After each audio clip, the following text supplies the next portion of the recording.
Hello, Hello. welcome back to your channel. Thank you for welcoming me home.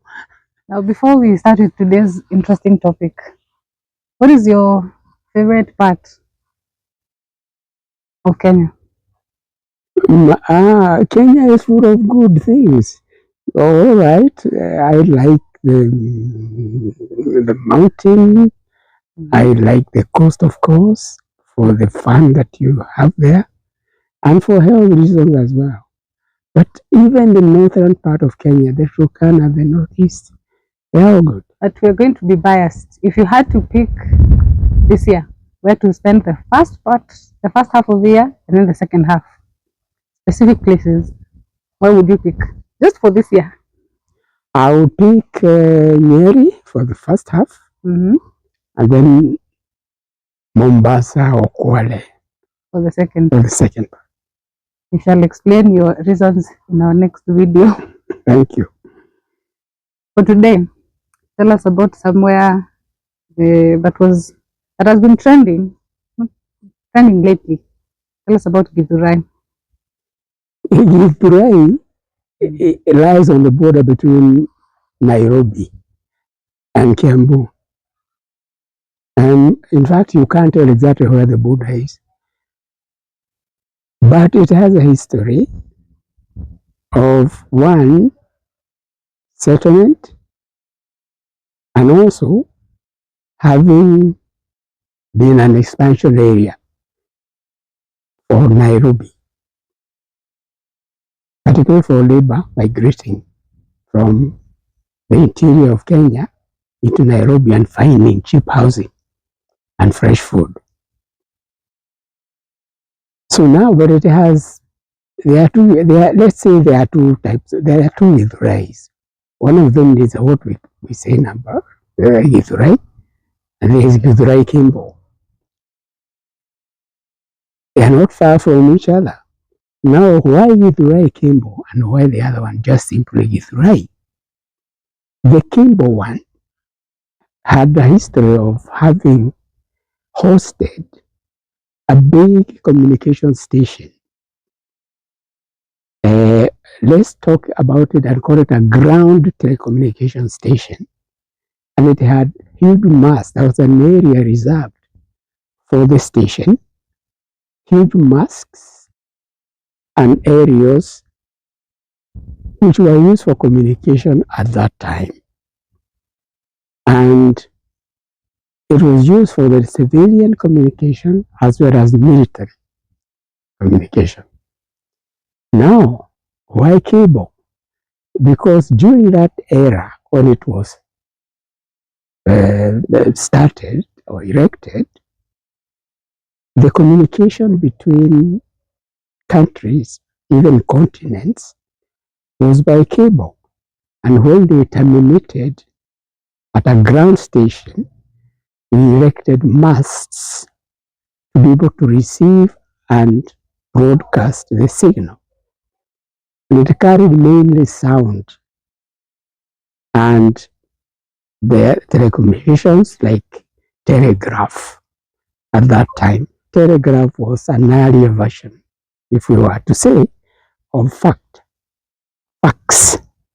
which are also, I think they are already obsolete at this time. They are not very much. Completely obsolete. Yes, which were very common just the other day. Now, these from the ground station, the wires connecting various buildings and locations were run using overhead wires, like we know, telephone, the old telephone line. And the cables I was talking about used to run from this ground station towards Nairobi and then to connect Kenya to other countries. It ran from Nairobi to Mombasa and then onto the sea to connect with what we describe today with the undersea cables of internet cables that we know today they exist. So the pioneer machines that were used for communication at that time didn't carry much data as we are able to do today because technology has obviously advanced. But from the Nairobi station, Mombasa, and so on, the cables also ran to post offices across the country, Nakuru, Kisumu, Eldoret, and looking towards the north, we had Nyeri, Thika Nyeri, Meru, and Laikipia area. Now, every telecommunication service ran through cable. But because of the lack of additional capacity, most lines were shared, even in offices.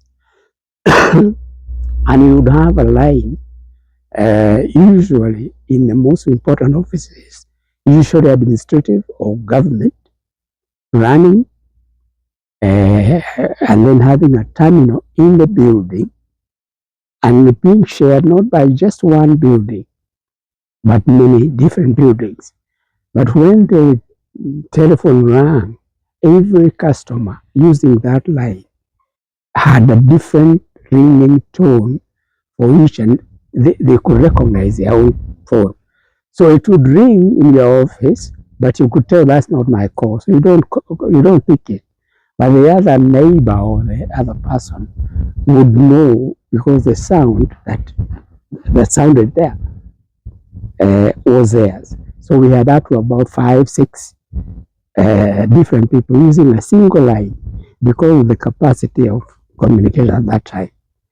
Now, let me emphasize that most of these communications were used by government at that time, the colonial government, through the administrative offices in the towns I have mentioned, and then very particularly by the settler community, which was spread throughout Rift Valley, Laikipia, what today we call Nyandarua, which was at that time called Aberdares.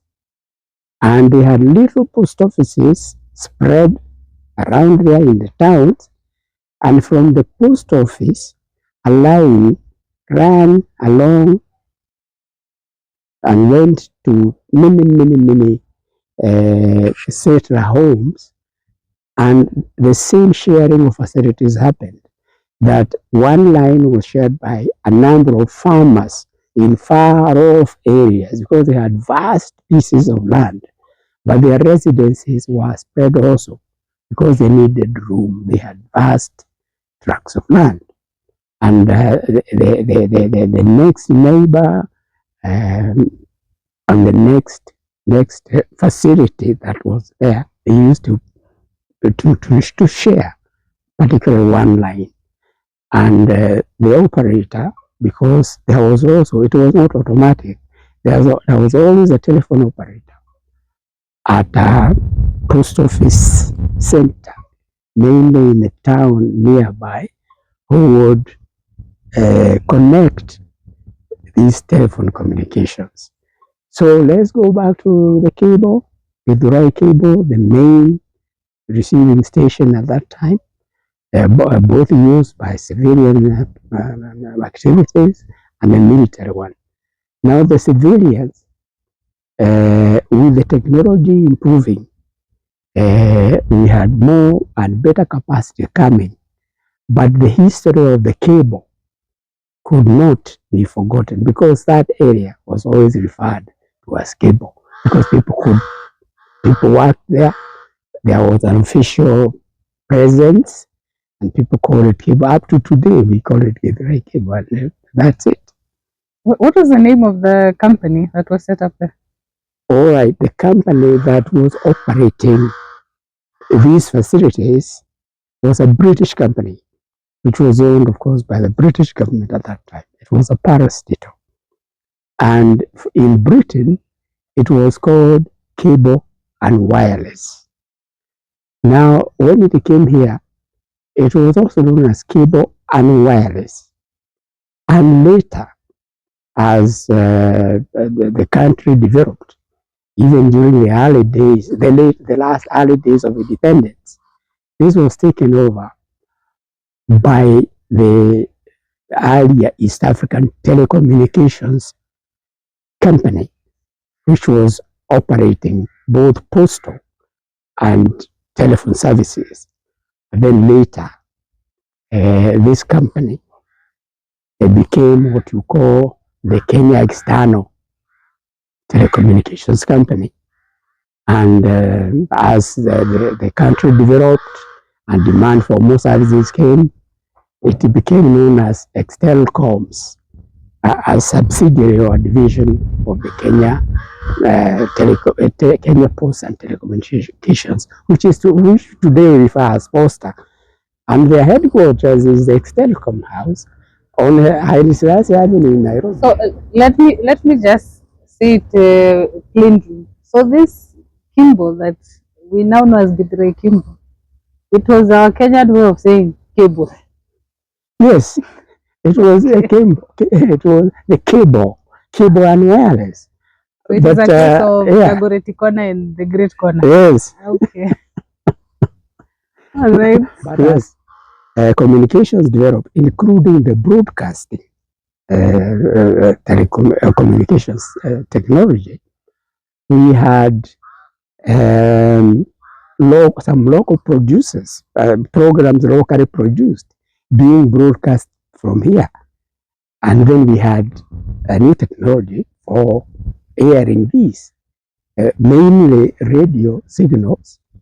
And the colonial government used these means very effectively in different languages of Kenya to spread influence, to help in education of the native people at that time. And they used broadcasting services and the technology of the time. And this is what later developed into what you call the African Broadcasting Service, which is a precursor to today's Kenya Broadcasting Corporation. And in all these activities in broadcasting, the BBC, British Broadcasting Corporation, was playing a very, very important part. So the technical facilities, the machinery, the technology was based in different locations. I would also say that the technology of communication, civilian communication, the telephone, developed. And then we had what you would call microwave and so on. And when television came, and officially here, officially the TV in Kenya, television, was introduced in 1962, toward the later part of 1962. And we had the first black and white screens, glittering in homes and people seeing the TV in their homes for the first time. Not just black and white, but of course the color came much, much, much later. And these signals was also broadcast using the technology of that time. Now the first services spread. We have, for example, as the broadcast signals, as well as the new telecommunication services came, we had all of them centered at the what you call post office, the GPO there. We had huge exchanges. And when the broadcast signal and so on were broadcasting from there, first of all, to Upper Hill, there is a place which was officially called South Hill. It's from there, the signals were broadcast to Kimboi Hill because they needed clear air and they were using things like microwave dishes. And from Kimboi Hill, it was reflected in another dish to Longonot in a clear air, nuclear site. And from Longonot, what used to be called Earth Satellite Station. It was flashed up to the satellite in the sky and sent to any country in the world. And we received the signal from abroad using the same means. It would come through the satellite dishes at Longonot, then flashed to Kilimambogo, and then from Kilimambogo it would reflect at South Hill, in Upper Hill today, and then it will be flashed back to the GPO, where the machines for distribution lay. So we've come a long way, and Kimboi is an important factor of history, depicting our memory of the first system of telecommunications, particularly between Kenya and the foreign countries using the Kimboi facility.